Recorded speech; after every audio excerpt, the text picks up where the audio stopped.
Good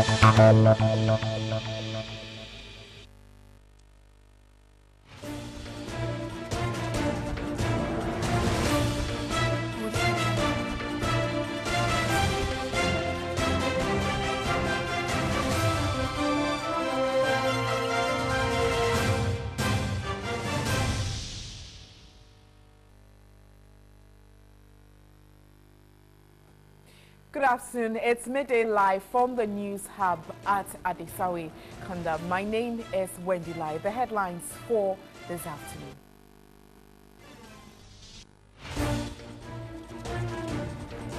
Stakeholders in the media industry urge TV3 to continue to invest in technology to produce the best quality news in Ghana and beyond as the station marks 20 years. Management of Kolebu Teaching Hospital resents its decision to terminate contract it had with Unibank for on-site banking services.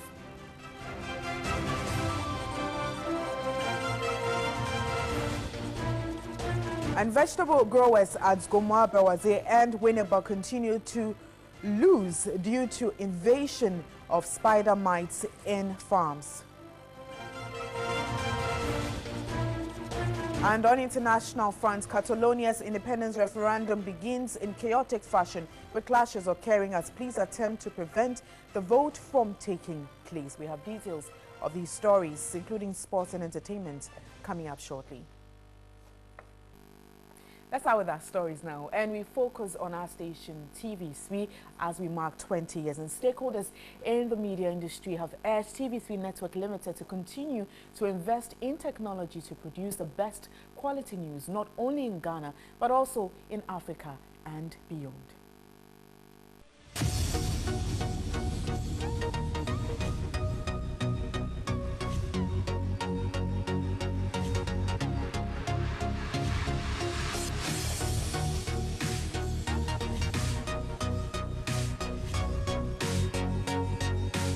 Good evening. Welcome to the maiden edition of TV3 Evening News. The headlines: President Rawlings advances in response to riots. Some shareholders of the Ashanti Goldfields Company. The Minister of Health. Good evening and thanks for joining us on TV3 is the leading commercial television station in Ghana with a strong news and entertainment presence. To lead in this industry requires vision, innovation, and investing in the right technology. After launching the first digital OB van, the station further advanced its quest to bring quality news, introducing the first touchscreen in television broadcasting in Ghana. Looking at the dollar against the cedi still having an effect on all the four major trading currencies. Quickly, let's look at how the dollar is trading. It's exciting to watch TV3, to see all the graphic illustrations that they bring to bear on news and current affairs, which enhance the credibility of the material. You focus on your customers and you make sure that your programming and your services match their needs and, if you like, their wants or desires. Not only that, you've looked at competition, because even though you see yourself as leading, you always look back and see what competition is doing and how far you can go so they do not catch up with you.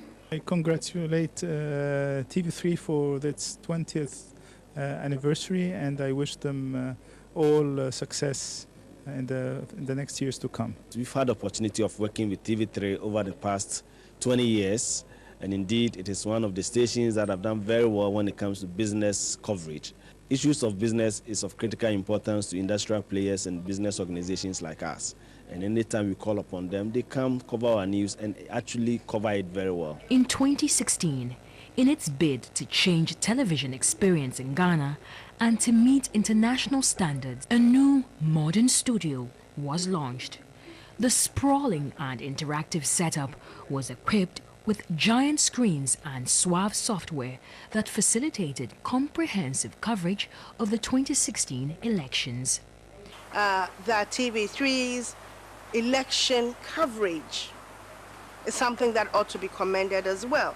As the station marks its 20th anniversary, TV3 will continue to churn out new innovation with a high sense of professionalism and service excellence from both journalists and management. TV3 at 20.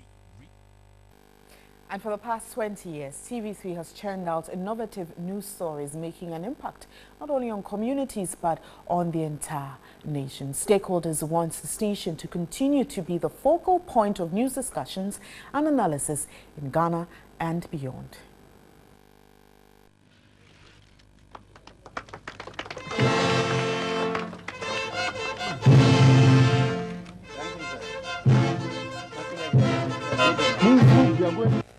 Since its inception,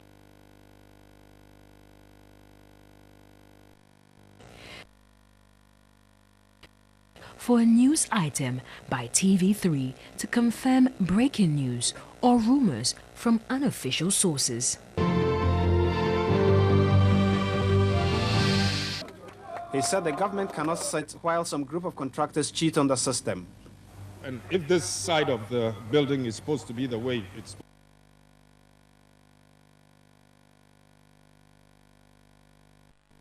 kind of rough. If that's part of the design, I don't think I've seen this anywhere. So I think the contractor should finish the job. The desire of TV3 to address the needs of the socially excluded won the admiration of many Ghanaians, earning the tagline of First in News. But if you want it as a guard, then it has to be a huge dog which can bark like Elsa does. Opening of Parliament in January. It's possible a good number of people may have perished on this road. Most stories changed the lives of communities, compelling duty bearers to bring about change and improve the livelihood of the marginalized in the society, since they influenced national policy. Industry players could always rely on TV3 to advocate for the needed change they always desired. Innovations like Agenda, for example, that TV3 had, where it focused on current news programs, is something that ought to be commended because it deepened the news beyond what would have been covered before. The modern newsroom that TV3 has also is one that I can say has helped to show that Ghanaian newsrooms are also of international standards. TV3 has so brilliantly transited into a combination of entertainment and great quality content, current affairs programming. Your election coverage was particularly insightful in the end fair, and we believe that the kind of programming going on TV3 is the kind of television that any emerging democracy in Africa needs. It is a station that every Ghanaian must be very proud of, and for which the National Media Commission is very proud.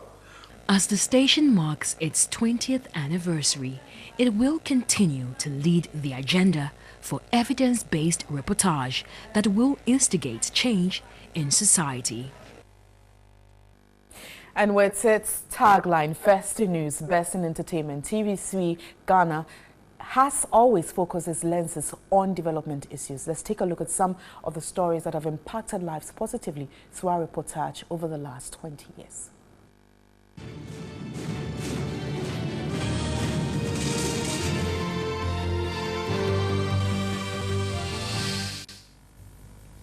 Good evening. Welcome to the maiden edition of the TV3 Evening News. In the headlines, a special task force to investigate allegations of malpractices in the award of building contracts. The Minister of Communications...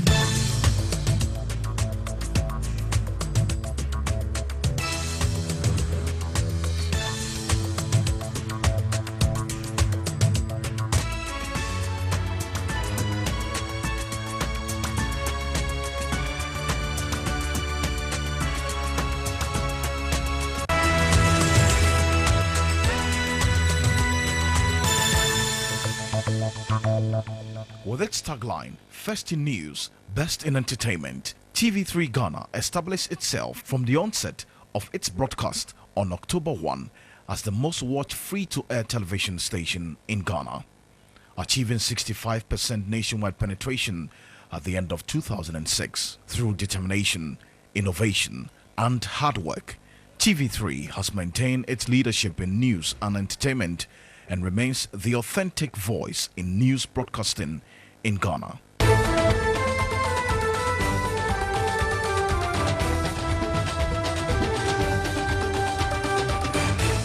With the aim of being the best media station in Africa and beyond, TV3 Network has survived the storms of broadcasting, endowed with commanding sense of professionalism, optimum use of technology, and cutting-edge world-class television content. TV3 Network pulled the chestnut out of the blazing fire and swept away her competitors. TV3 Network has always focused its lenses on development issues. Prominent amongst them are reports on siblings in the Upper West region of Ghana battling with a rare skin disease from birth. Also, Class 3 pupils at the Tongobio Primary School in the Talensi district of the Upper East region of Ghana, who took turns to use the only available desk in class, received assistance from World Vision Ghana, providing them with 95 dual desks estimated at 7,600 Ghana cedis. Pupils of Atampisi DA Primary School in the Upper East region received donations of stationery by 2 philanthropists, while other benevolent organizations and individuals touched by the plight of these pupils donated cash for the purchasing of 40 dual desks for kindergarten 1 and 2 pupils.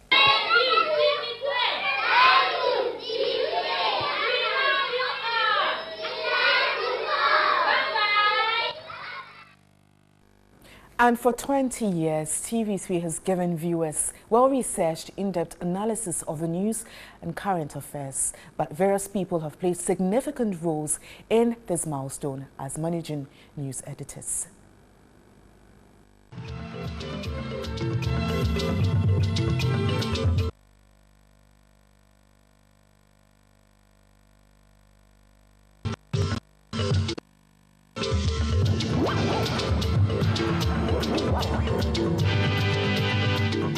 Welcome to the TV3 News Update. I'm Seth Tandong. I am Emma Morrison. I am Issa Moni. I am Charity Up. On October 1, 1997, television competition took a new trend. The face of private television in Ghana totally changed, and it came with a bang. With a tagline, First News, Best in Entertainment, the news was rich. With the likes of Ralph Sase as producers, the First News Bulletin cannot be forgotten. By the time we were ready for news, 6 o'clock, we were in the studio. Then we were just booking the time. So when the time was due for studio and we were on air, the montage road, come and see, everybody was quiet in the studio. And then we were on air. Then came the news.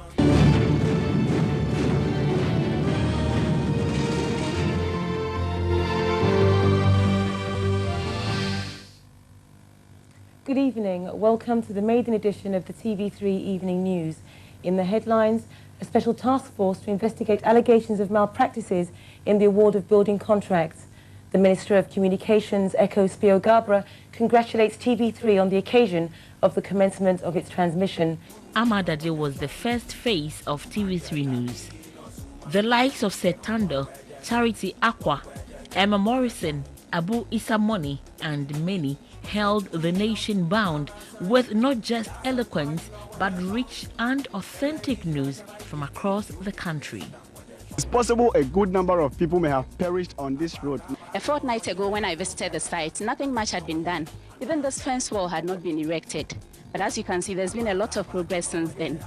TV3 has come to bring in more professionalism because at the beginning we were told, the pioneering staff were told in the newsroom that TV3 News had no competitor in Ghana, but our competitors are BBC News for the content and CNN for the look and feel. People like New Love Mamata, Osei Boache, Emma Morrison, Robert Tre, Beatrice Abbey, Abraham Masari and Matoda Haynes held on to the standards, ensuring TV3 News evolved to conform to the growing trends in form, look and feel, but not the rich content. All right, so your authoritative TV station, TV3 Network Limited, is 20 years, and management and staff were at the International Central Gospel Church in Accra to thank God for seeing them through all these years. And our reporter, Josephine Frimpong, was in church, and she joins me via phone to give us some updates on what exactly happened there. Hello, Josephine. You too.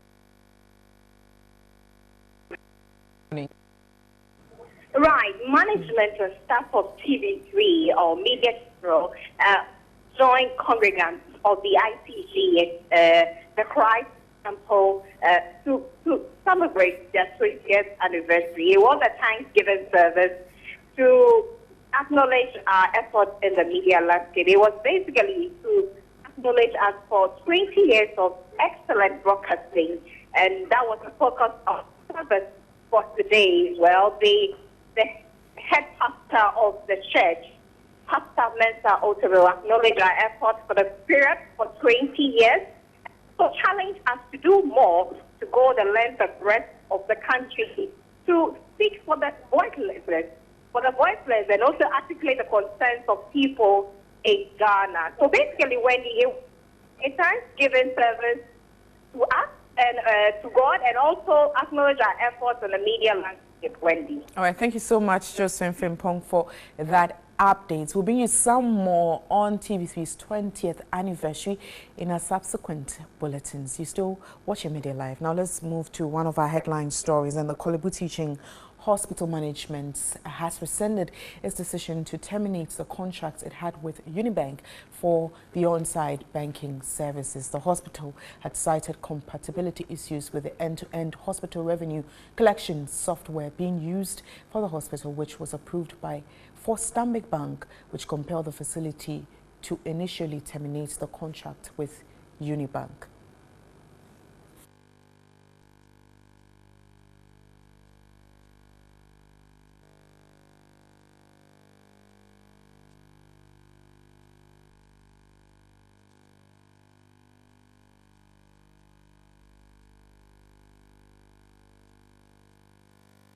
So the Kolebu Teaching Hospital Management has rescinded its decision to terminate the contract it had with Unibank on-site banking services. The hospital has cited compatibility issues with the end-to-end hospital revenue collection software being used for the hospital, which was approved for Stanbic Bank, which compelled the facility to initially terminate the contract with Unibank. In a statement, the hospital management says it is currently in a stalemate where it continues to lose all the benefits of the end-to-end hospital revenue collection software. The software was intended to plug revenue leaks in the hospital. The on-site banking services were needed to deal with the chronic revenue leakages bedeviling the hospital, which a number of banks had been unable to solve in 2008. Well, we did speak to Mustafa Salifu, the PRO for Kolebu Teaching Hospital, who agreed to speak to us, but we've still not been able to get to him. But when we get him, as agreed, we'll speak to him to give us some more updates on what exactly happened. You're still watching Midday Live. And 54-year-old Asiedu-Dartey, a breast cancer survivor, is calling on women to have constant checks on their breast. Surviving breast cancer operation for the past 2.5 years, she believes opting for the operation was the best decision she ever took. 54-year-old Asiedu-Dartey has been living at Apemkwa in the Greater Accra region since she got married to her late husband 3 years ago. She tells us she noticed a lump in her breast barely 5 months into marriage. Her late husband, whom she says was very supportive, encouraged her through all the 3-month process at the Kolebu Teaching Hospital before her left breast was finally removed.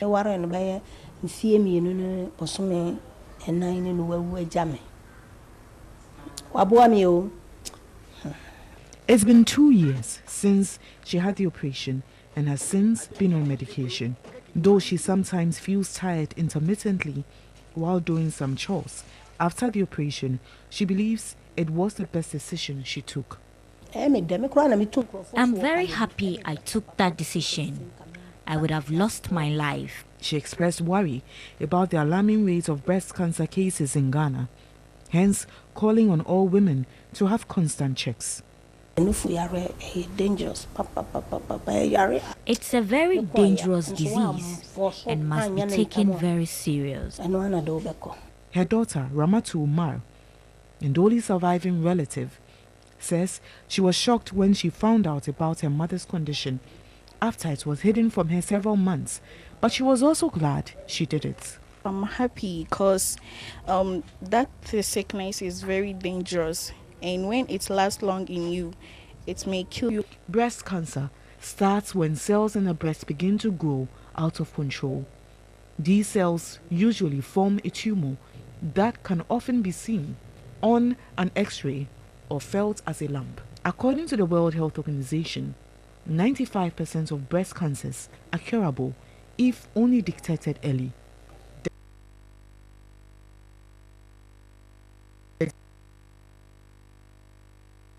And at least one of them with the disease die. There's a general perception that breast cancer affects women 40 years and older.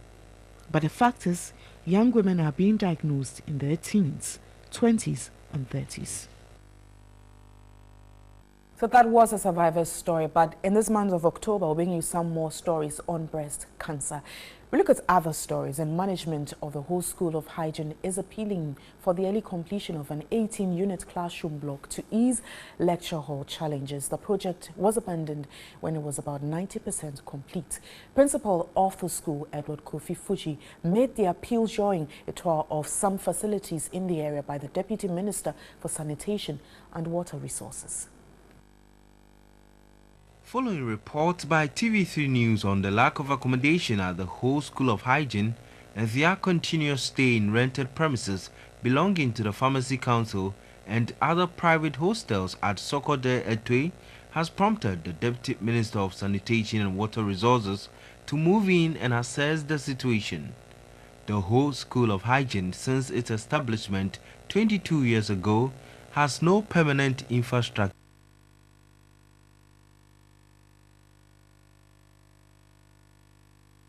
block used as a classroom. Students offering diploma courses study under a makeshift structure belonging to a private individual outside Ho. A rented hostel facility also have rooms overcrowded as 3 sleep on a single bed, with all 300 students sharing 2 places of convenience and 2 bathrooms. The principal of the school, Edward Kofi Fuji, highlighted the predicaments of the school. We have the Diploma 2 at the hostel because they cannot come here. There's no classroom for them over here. They are under somebody's structure at the hostel at the moment. So this our humble appeal to the ministers to come to the aid of the school. The SRC president.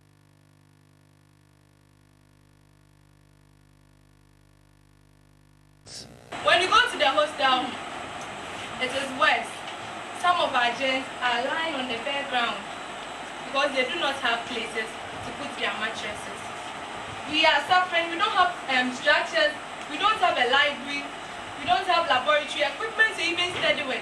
The Deputy Sanitation and Water Resources Minister, Michael Jato, toured the uncompleted 18-unit story classroom block and the hostel facilities belonging to the School of Hygiene, but currently occupied by the students of University of Health and Allied Sciences. I want to seize this opportunity to appeal to Get Fund to come to our aid because the school needs an urgent support.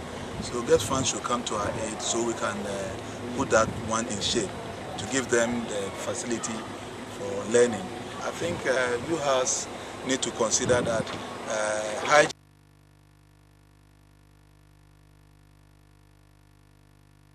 accompanied beyond tower.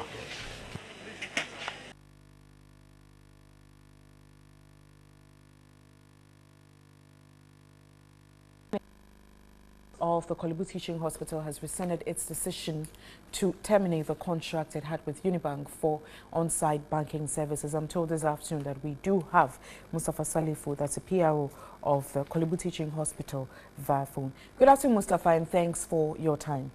Good afternoon, and good afternoon to your viewers. Now, to take you back, why did the hospital abrogate the contract of Unibank?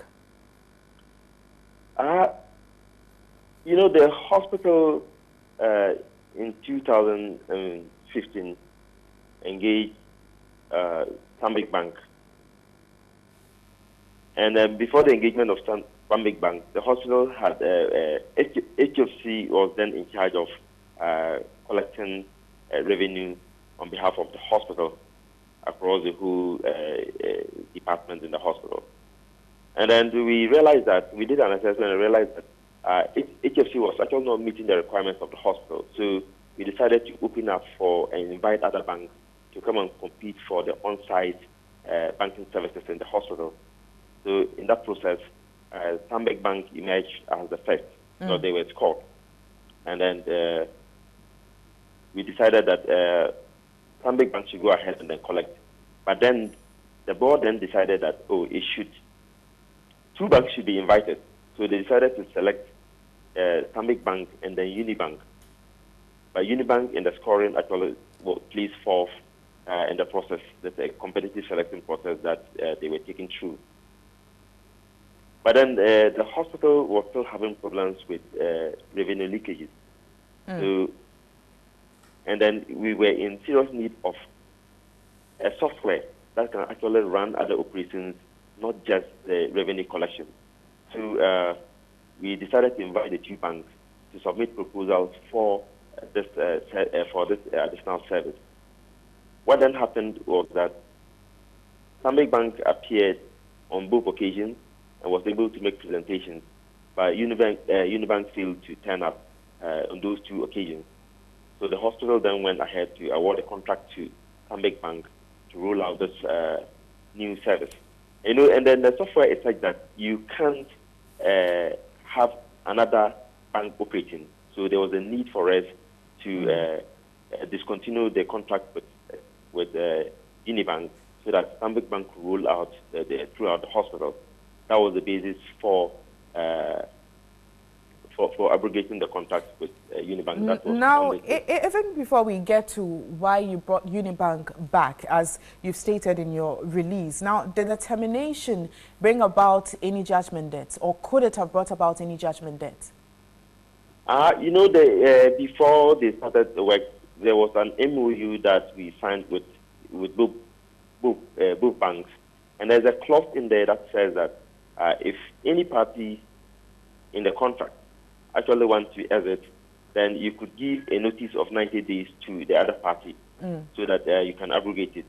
So I don't think this was going to result in the payment of any judgment debt. So why then didn't you wait for them to end their term before abrogating the contracts then? I think in the scheme of things, when crafting the agreement, we know that something can happen and then one of the parties may want to exit the contract. That is why we have that exit clause in the contract that says that, yes, it's your right to exit the contract, but before you do that, give due notice to the other party so that they can exit without incurring any judgment. And did you do that? We did that. And what necessitated the comeback then? You know, after the letter was issued abrogating the contract, I think that was on the 12th of July, there were interventions from the ministry and other stakeholders asking that the hospital should hold on to this decision to abrogate the contract. And then we had no option then to do that. At the moment, we're thinking that this would have offered the hospital the opportunity to actually roll out a seamless end-to-end hospital revenue collection software that will also go ahead to address problems with management at the department, as well as bed management, so that patients, when emergency cases are brought, you will not have just to rely on emergency units alone. Patients will be sent anywhere where there's a bed available, so that through the system you'll be able to identify where they are and then who are the clinicians attending the patients. So I would still hope that as we go along, the authorities will take a second look at our play and allow the system to work for the benefit of our patients and the hospital. So how long is this contract, and going forward, what can management do, or what should be done to ensure that there isn't a repetition of what has happened? You know, the contracts usually you have definite periods for reviewing, and during the review, if we think that the performance of the bank is not meeting your requirement, then you can then exit. You don't have a definite period and say, oh, you run this thing for this number of years. Annually, you do annual assessment, and then if you think the operations of the bank is below par, then you can trigger the exit clause and then get a replacement. And going forward, how well do you think that management should work towards collection and mobilization of funds or revenue at the Korle Bu Teaching Hospital?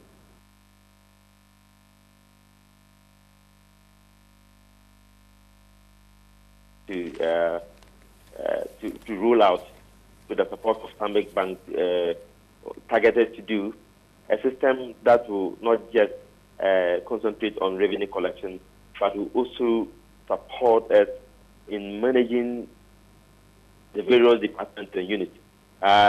You know, you need a system that will help you to automate, so that by the click of button, everybody, all the key stakeholders will be able to say, oh, this is what is happening at this department. Can we move him and then have it resolved? So that's the kind of system that we want. Going forward, I think that is the way to go. If you go to other hospitals in the advanced world, many of the services are automated.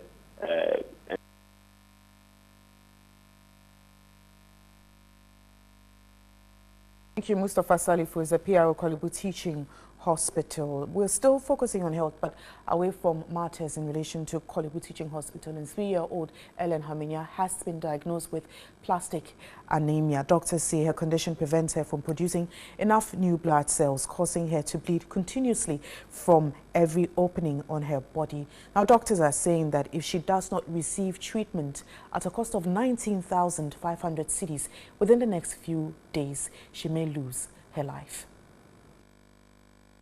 Plastic anemia leaves one feeling fatigued and with a high risk of infections and uncontrolled bleeding. In the case of Ellen, doctors say blood made in her bone marrow, which has 3 main components, that is the red blood cells that carries oxygen around the body, white blood cells which helps to fight infection, and the blood platelet which causes the blood to clot in case of bleeding, has stopped working. Ellen's condition has led to low levels of her blood component, giving her repeated infections, fever and vomiting. Ellen has been bleeding from every opening of her body, and this has resulted in the need for repeated blood transfusions. Ellen receives over 5 units of blood platelet concentrate every week. She is currently not receiving treatment as her parents have exhausted all their funds. Though the real cause of Ellen's illness is not known, doctors attribute her condition to serious infections. The doctors say if she does not receive treatment in the next few days, she will lose her life. Don't cry, don't cry, don't cry. Ellen needs 19,500 cedis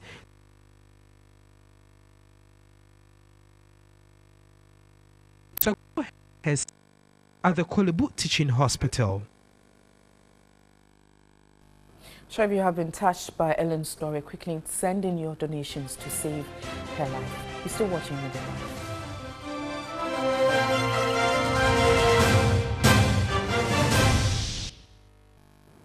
Thanks for staying. We look at one of our headline stories, and vegetable growers at Gumwa, Bawaje and Winneba are counting their losses due to the invasion of spider mites in their farms. According to the farmers, this is the first time they've experienced such an attack from the pest. Lucy Ayambila has filed this report. Spider mites are tiny flying insects that are difficult to be seen at a distance that destroy crops or plants. At Gomwa Bewaze, where the TV3 news team first visited, a large portion of green pepper farm was affected by the spider mite, attacking the leaves and the fruit. Jonathan Adu is a vegetable grower whose 45-acre land of green pepper and tomatoes are completely destroyed by spider mites. The situation was worse at Winneba, where the pest first attacked the green pepper and tomato farm in July this year. He noted he had to move to Gomua Bewade to farm there after the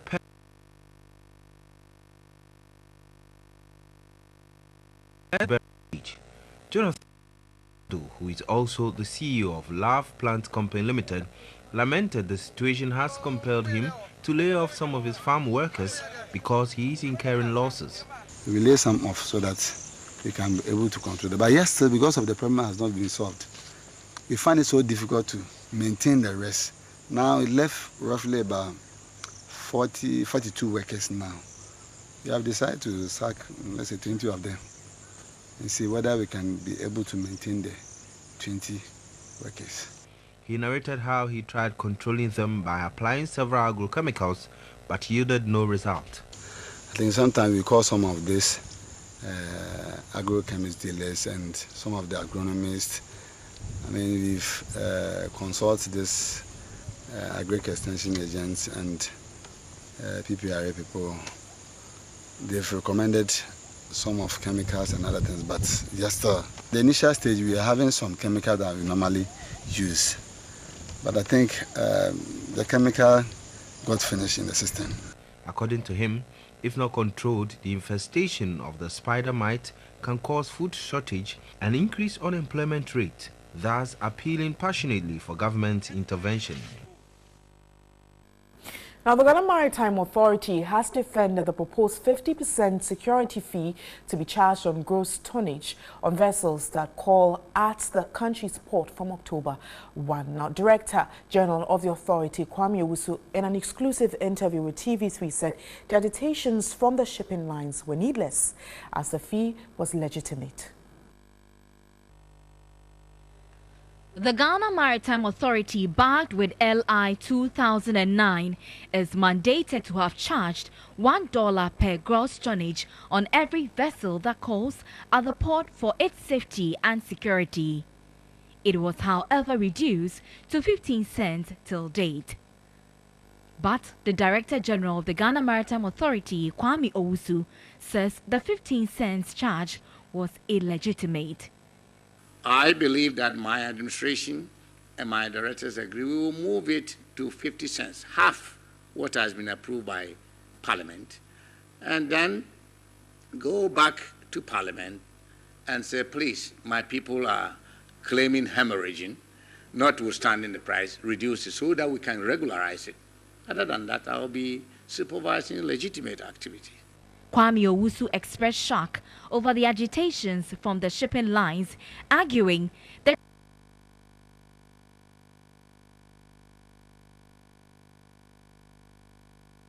the Maritime Administration takes 3% of the gross freight, the cost of the container, is paid to the administration. So we do not see any basis for the ship owners attempting to pass on such a charge to the shippers. We believe that is wrong and that is equally illegal. In the next 6 days, the Ghana Maritime Authority will increase security charge or safety charge, which are charged on shipping lines. But this is a cost that the trading public are worried. If you increase the tax to any local company, obviously they will also factor it in their cost, and it will be passed on to their customers. In 2016, 8 shipping lines paid over $2 million of security charge to the GMA. There are two things. SWAG cannot do anything. It's a business decision, especially with the car carriers, etc. They would rethink. Either they would skip Ghana. Togo is very close, so they can dump things in Togo. With the containerized cargo, what can they do? They would only have to pass it on. That's all they can do. The Ghana Maritime Authority says implementation will start in October 1 this year, but it is yet to be taken to Parliament for approval. Josephine Frimpong, TV3 News. To education, the University of Cape Coast is to introduce a 4-year degree program in Chinese language by the 2018-2019 academic year to amongst other things, prepare students for Chinese economic fortunes around the world, with China being a global hub for manufacturing and also having the largest manufacturing economy in the world. The study hopes to reduce graduate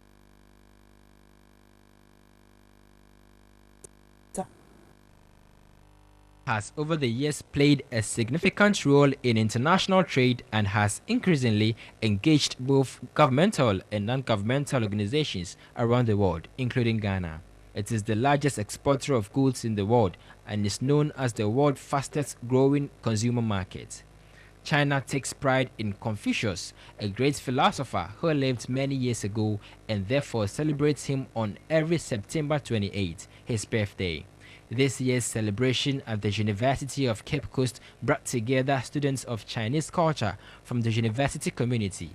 Chinese language study centers and clubs have been set up in various tertiary and secondary institutions in the central and western regions since June 2016, when the Confucius headquarters in China granted UCC the permission to establish a Confucius Institute in the university. China director of the Confucius Institute, Professor Hu Lianchai, recounted the improvements of the study of Chinese culture in Ghana.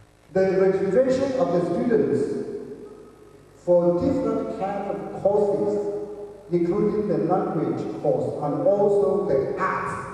So totally we have already had 1,700 students.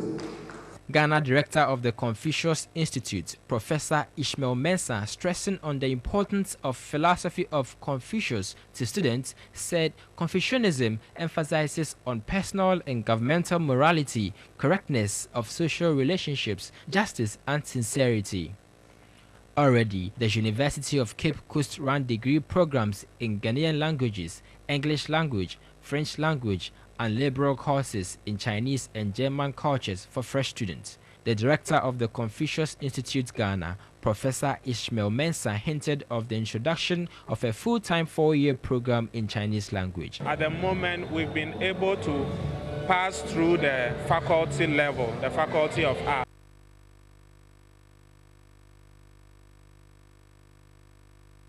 We are hoping that in the next year or so, we should have started the program. This move is in line with Sustainable Development Goal 17, which advocates for global partnership in achieving the goals. While some students shared their enthusiasm about the culture, tutors also shared their profound experiences gained in the country. 你好，你好，你好吗？我很好，你呢？我也好。Oh, your Chinese is very good. 你好吗？我也好，你呢？ are among the basic expressions easily picked in an attempt to study Chinese language. Next, we have sports with Yerinyan.